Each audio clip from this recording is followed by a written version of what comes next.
Did you know that Florida alone produces over 70% of the US's oranges?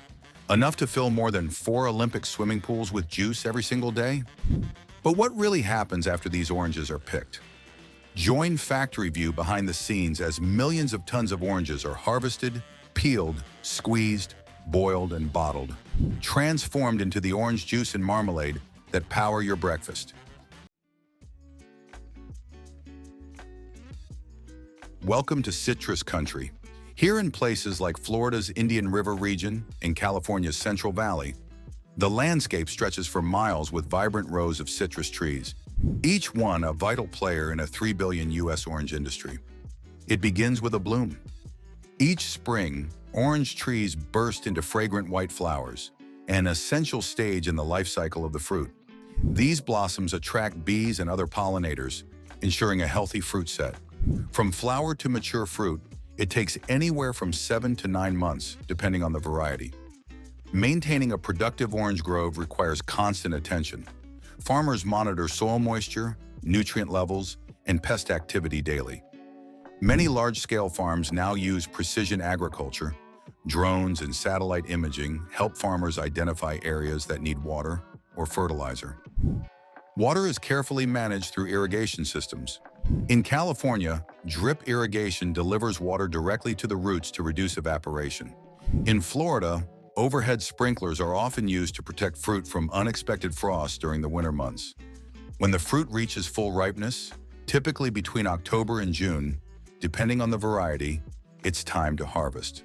While machines are increasingly common, hand-picking is still widely used to protect the fruit's integrity, especially for premium products like fresh market oranges. On larger farms, mechanical harvesters can process thousands of trees a day. These machines gently shake the trunks while padded catch frames gather the falling fruit, funneling them into conveyor bins that keep the oranges intact and clean. Once picked, the oranges are quickly transported to nearby processing facilities. Timing is crucial.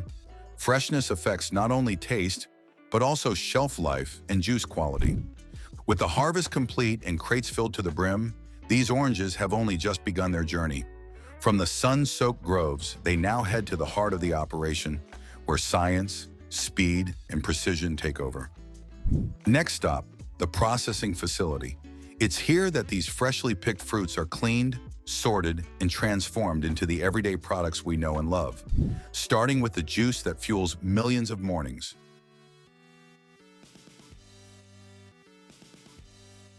After their journey from the groves, truckloads of fresh oranges arrive at sprawling processing plants, some of which handle up to 60 tons of fruit per hour. These are high-efficiency, high-tech operations designed to move fast while maintaining quality at scale. The process begins with unloading. Giant bins of oranges are tipped into stainless steel hoppers, which funnel the fruit onto conveyor belts. From here, the oranges begin their transformation from raw produce into the juices, concentrates, and byproducts that fill store shelves worldwide. The first stop, a deep clean. Oranges are washed with high-pressure jets and soft bristle rollers that remove dirt, debris, and pesticide residues. Some facilities also use a mild food-safe sanitizer to further ensure the fruit is clean and safe. Next, it's time to sort. Advanced optical sorting systems use cameras, lasers, and infrared sensors to inspect every single orange. These machines grade fruit based on size, color, shape, and internal quality. Top-grade fruit may be sent to market as whole fruit, while slightly blemished or overripe oranges are directed to juicing lines. Severely damaged or underdeveloped fruit is removed entirely, sometimes repurposed for animal feed or compost. Before processing, the oranges might be temporarily stored in temperature-controlled holding areas, especially if they're part of a continuous production schedule. This helps maintain freshness and balances factory workflow during peak harvest periods.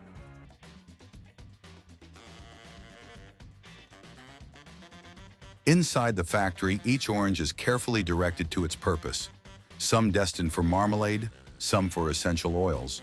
But most are headed for the star of the citrus world, orange juice.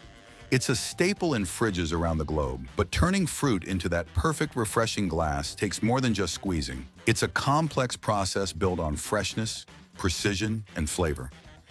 Oranges that are pre-selected for juice production are sent straight to the juice extraction line, the crown jewel of any citrus processing plant. Here, thousands of oranges are turned into fresh juice every hour using a mix of mechanical engineering and food science precision. Industrial juicing begins with precision cutting. Each orange is sliced in half and pressed by powerful extractors that mimic the action of a hand juicer, just on an industrial scale. The machines are designed to minimize oil and bitterness from the peel while maximizing juice yield from the pulp. The juice is separated from the rind and pulp. Rind is often diverted for essential oil extraction, while pulp can be added back into some juice types or used for marmalade and flavoring. Next comes filtration. While some juices are sold with pulp, others go through mesh screens or centrifuges that spin out solid particles, resulting in a smooth, uniform product. This is also where juice is tested for Brix level, a measure of sweetness, and adjusted if necessary using natural concentrates or blending. Quality control labs continuously monitor color, pH, and flavor consistency to meet strict standards. Every batch is sampled, tested, and logged to ensure it meets both regulatory and brand requirements. To make juice safe for consumption and extend its shelf life, it's pasteurized, quickly heated to around 185 degrees Fahrenheit, 85 degrees Celsius, for just a few seconds. This kills off harmful microbes without destroying flavor or nutrients. Many factories use flash pasteurization, a rapid method that helps preserve more of the fresh squeezed taste that consumers love. In some cases, the juice is turned into concentrate by removing water content under vacuum conditions. This reduces volume for shipping and storage. When it arrives at its destination, the concentrate is reconstituted with filtered water to create juice. Whether fresh or reconstituted, the final product is 100% orange juice, just in two different formats. Once pasteurized and cooled, the juice is moved into filling stations where it's bottled in cartons, plastic jugs, or single-serve bottles. Each container is filled, sealed, labeled, and stamped with a best-by date, all in a matter of seconds. Some facilities package up to 300 bottles per minute, destined for grocery shelves around the world. The final step is cold storage. Orange juice is kept chilled from the moment it's packaged until it reaches your fridge. This cold chain ensures the juice stays fresh, flavorful, and safe to drink. From Florida to Finland, California to Canada, juice from U.S. oranges reaches every corner of the globe.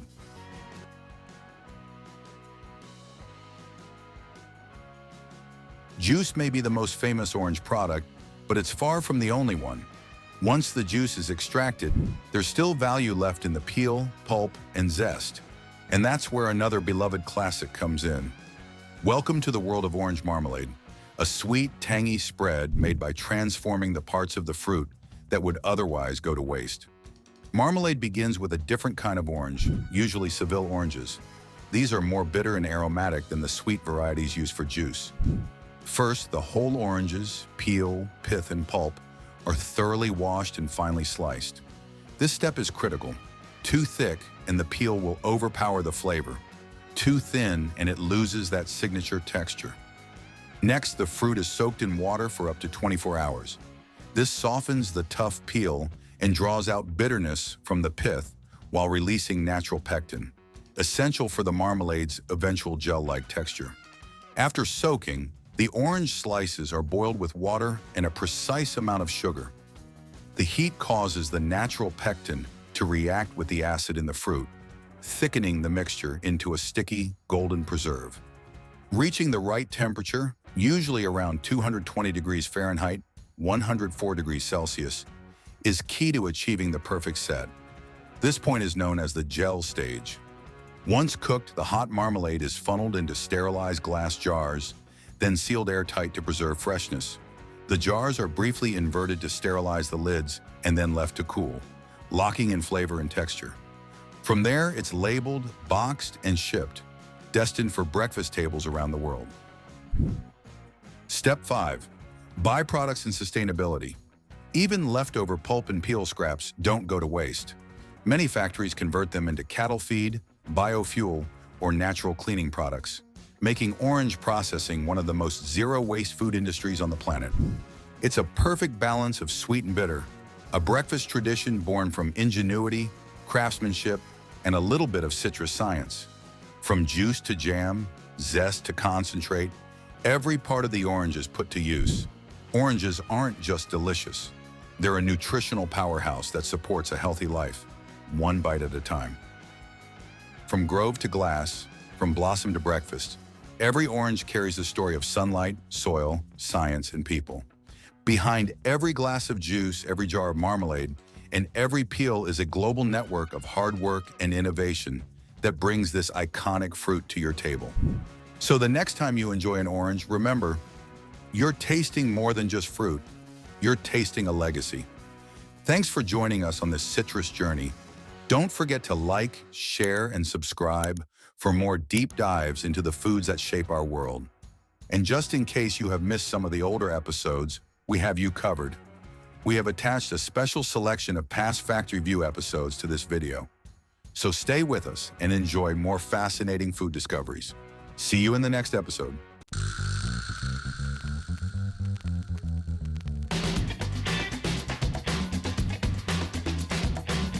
It takes 12 bees their entire lives to make just 1 teaspoon of honey, a golden liquid that's been treasured by humans for over 8,000 years.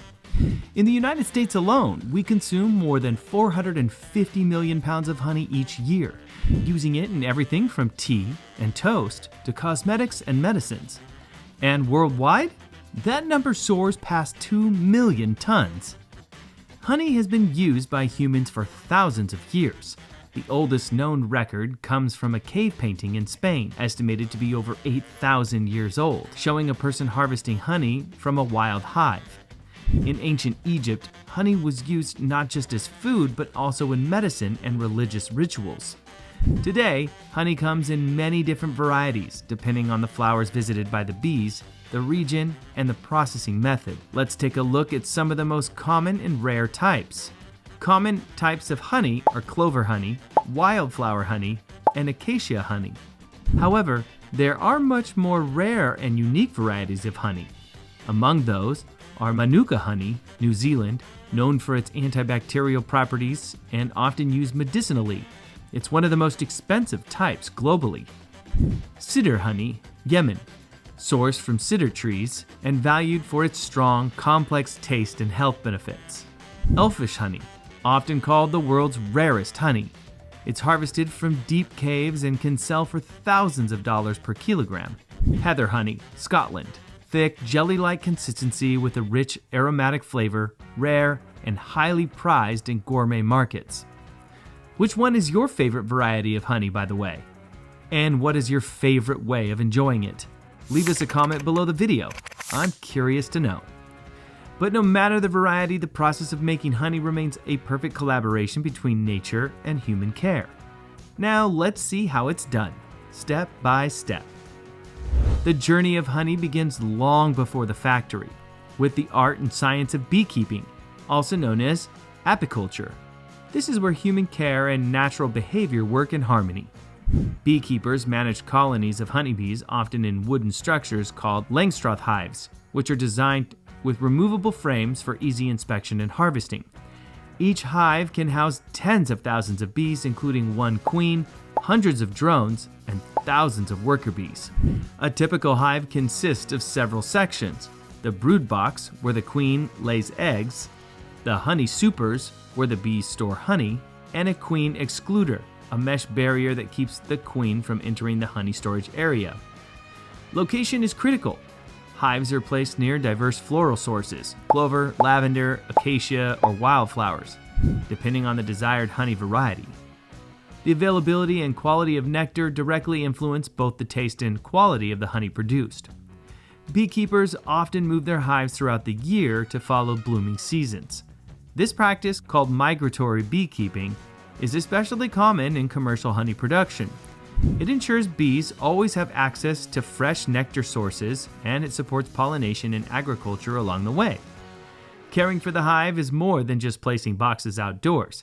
Beekeepers regularly check for signs of disease, parasites like varroa mites, and overall colony strength. The health of the hive determines how much honeybees can produce and how sustainable the process is. When flowers bloom, bees collect nectar using their long proboscises and store it in a special honey stomach. Along the way, they also gather pollen to feed young bees. Once back in the hive, they pass the nectar to other bees, who begin breaking it down with enzymes. The nectar is then placed into honeycomb cells, where bees fan their wings to reduce moisture. As the nectar thickens and enzymes continue their work, it gradually transforms into honey. Once ready, bees seal the cells with wax to preserve the honey for future use. At this point, the honey is ready for use by the colony.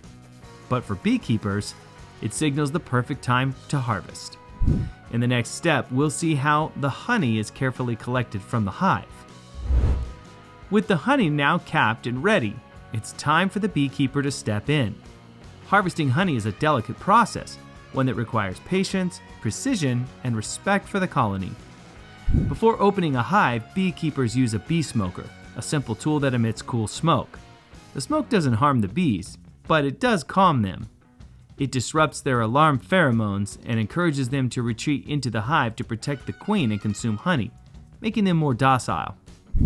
Once the hive is open, the beekeeper carefully lifts out each frame to inspect it. The goal is to find frames where the honeycomb is fully capped, a clear sign that the honey is mature and ready for extraction. Frames selected for harvest are gently brushed or shaken to remove any remaining bees. This step must be done with care to avoid harming the bees or disrupting the colony's organization. The harvested frames are then transported to a honey processing area, often a dedicated honey house or factory facility. There, the next phase begins, unlocking the honey stored behind those wax seals. But not all the honey is taken.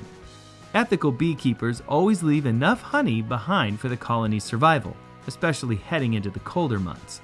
After all, honey is their primary food source when flowers are no longer blooming. With the honey safely removed from the hive and brought to the processing area, we now transition from the field to the factory, where technology takes over to help bring this natural product to your table. When honey-filled frames reach the processing facility, the wax seals covering each cell must be removed, a step called uncapping. This exposes the honey inside.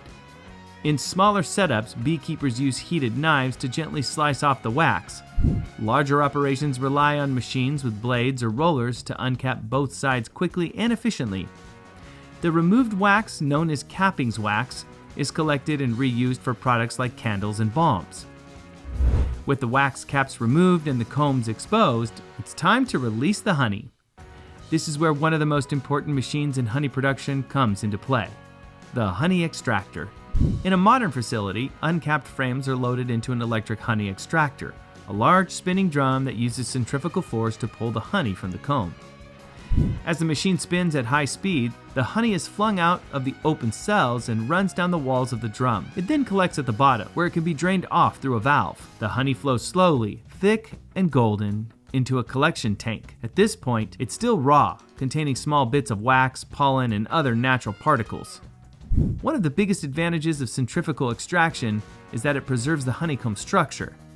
The frames can be returned to the hive, allowing the bees to reuse the comb, saving them time and energy on rebuilding. From here, the honey still needs to be cleaned and prepared for packaging, but the hard part is done. What started in a flower has now become the thick, sweet liquid we know as honey. Next, we'll look at how honey is filtered and prepared for bottling. Once the honey has been extracted, it's thick, golden, and full of natural bits and pieces. These include tiny fragments of wax, pollen, and sometimes even the occasional bee wing or leg. To ensure a smooth, clean final product, the honey must be filtered. The first stage is usually coarse filtering, where honey passes through a mesh or screen to remove larger particles like wax and hive debris. This step preserves the honey's natural character while cleaning out anything unwanted. Next, the honey is often allowed to settle in large tanks. During this stage, air bubbles and any remaining tiny particles naturally float to the surface. Some producers skim this foam off the top to ensure the honey looks clear and glossy. However, not all honey is filtered the same way. Some producers choose to leave more pollen and natural particles in the honey, labeling it as raw honey, prized for its texture and nutritional value. The degree of filtering depends on the intended market. Raw or minimally filtered honey is popular among natural food consumers, while crystal clear honey is often preferred for commercial packaging. Once filtered, the honey is almost ready for bottling. In some cases, especially for highly processed, commercial-grade honey, there's one more step: pasteurization. Pasteurization involves gently heating the honey, typically around 60 to 70 degrees Celsius, 140 to 158 degrees Fahrenheit. This helps kill any yeast cells and slows down the natural crystallization process, giving the honey a longer shelf life and a smoother, clearer appearance. Once the honey is filtered and pasteurized, if required, it's ready to be bottled. Automated machines fill jars or squeeze bottles with precision, then seal and label them for distribution. From here, the honey is shipped to stores or sold directly to consumers, pure, golden, and ready to enjoy. And there you have it, the incredible journey of honey, from buzzing bees in the fields to that sweet golden drizzle on your morning toast. So next time you enjoy a spoonful of honey, remember, you're tasting the hard work of thousands of bees and a whole lot of teamwork, both insect and human. Who knew the road to sweetness was such a wild flight? If you love this behind-the-scenes look, hit that like button and subscribe. And just in case you have missed some of the older episodes, we have you covered. We've attached a special selection of past Factor Review episodes to this video. So stay with us and enjoy more fascinating food discoveries. Thanks for watching, and see you in the next episode.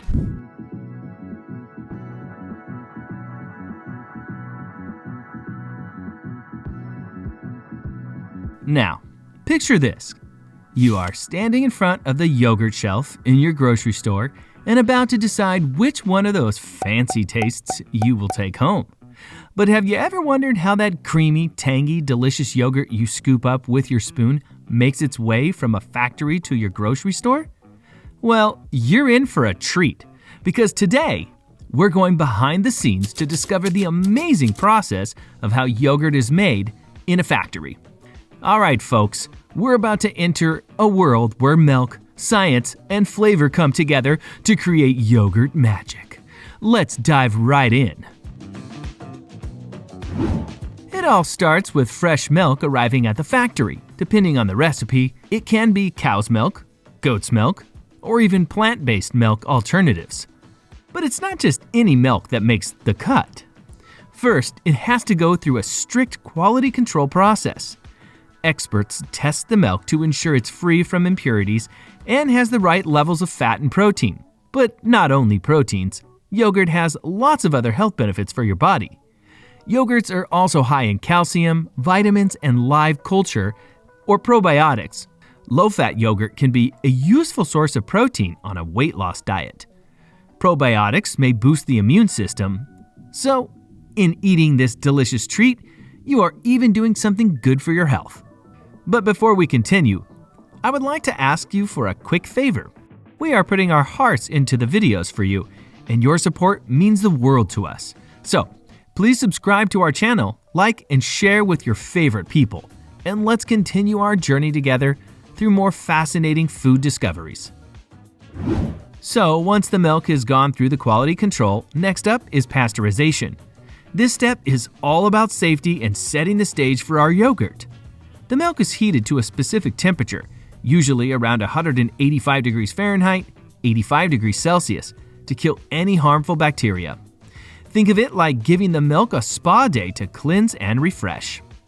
This step also helps the milk proteins get ready to create that creamy texture we all love in yogurt. After pasteurization, the milk moves on to homogenization.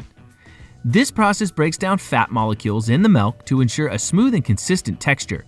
No one wants chunky yogurt, right? Homogenization is like a super blender for milk.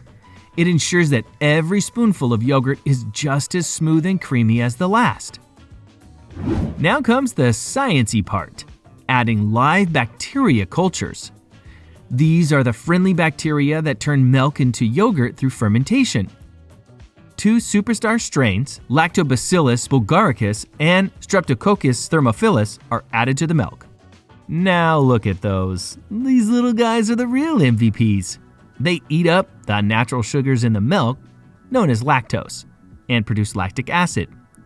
That's what gives yogurt its tangy flavor and thick texture.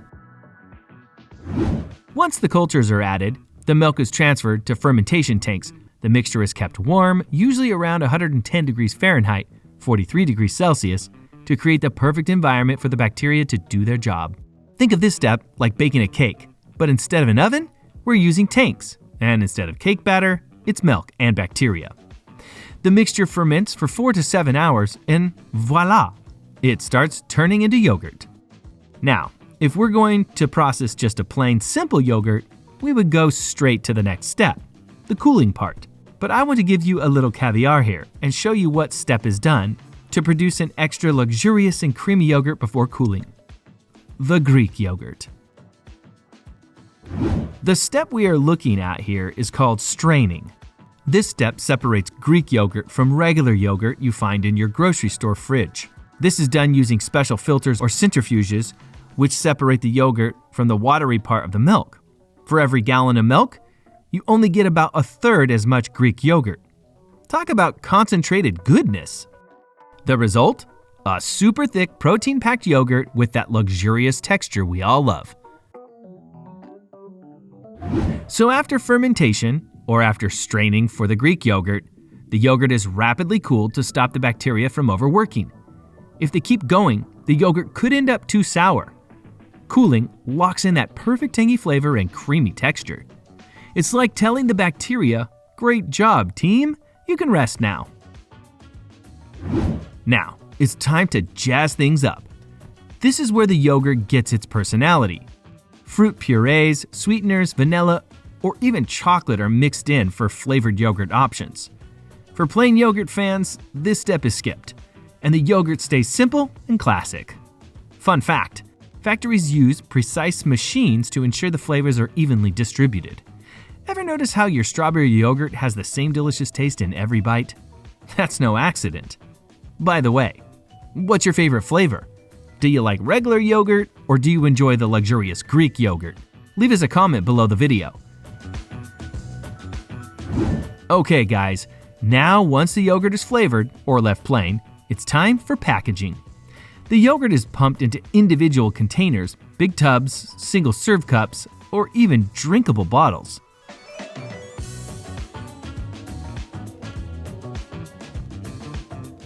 Machines seal the lids airtight to keep the yogurt fresh. And don't forget the labels. These machines can label thousands of yogurt cups in minutes. Talk about efficiency.